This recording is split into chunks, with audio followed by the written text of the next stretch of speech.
Here are some scary men you might find in your nightmares, but in real life, they're actually dead. Meet Robert Pearsall Smith, the man who shot Lincoln's assassin, John Wilkes Booth. After Booth shot President Lincoln at Ford's Theater, he fled for his life, jumping over a fence and running into the woods. A group of men pursued him, including Robert Smith, who was a bald, short or fat man with a big bushy beard. That's what the witnesses said. Anyway, Smith caught up to Booth and shot him in the back. When he turned around, he saw a whole group of men staring at him.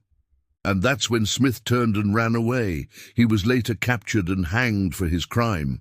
So if you see a bald, short or fat guy with a big bushy beard, it's probably just a figment of your imagination, or maybe he's just a really good actor. Meet Theodore C. Williams, an American trapper who spent 7 years living with a tribe of Native Americans in the Pacific Northwest in the early 19th century.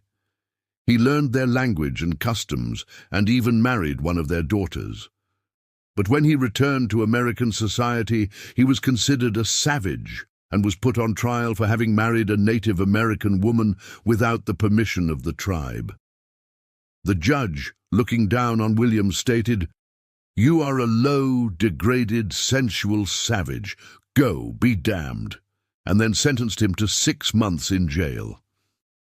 Upon his release, Williams became a fur trader and continued to live among the Native Americans, which is kind of creepy considering he was half Native American himself.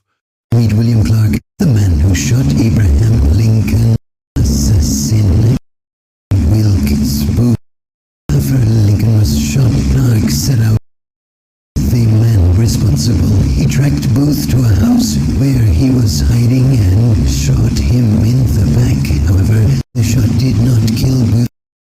Matters into his own hands and beat Booth to death with a pistol. Some people thought that Clark was crazy. He was actually a actor who had treated people with illness and was considered a respected member of his community.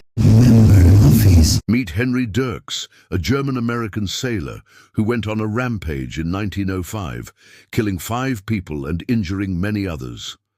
What made him particularly creepy was that he was over 7 feet tall and weighed 250 pounds. Despite his size, he was able to hang himself after being sentenced to death. If you ever see a giant man who looks like he could snap you in half, it's probably best to steer clear. These men may be dead, but their stories live on, keeping us up at night. So turn off the lights and try not to think about any of these men because they're all dead.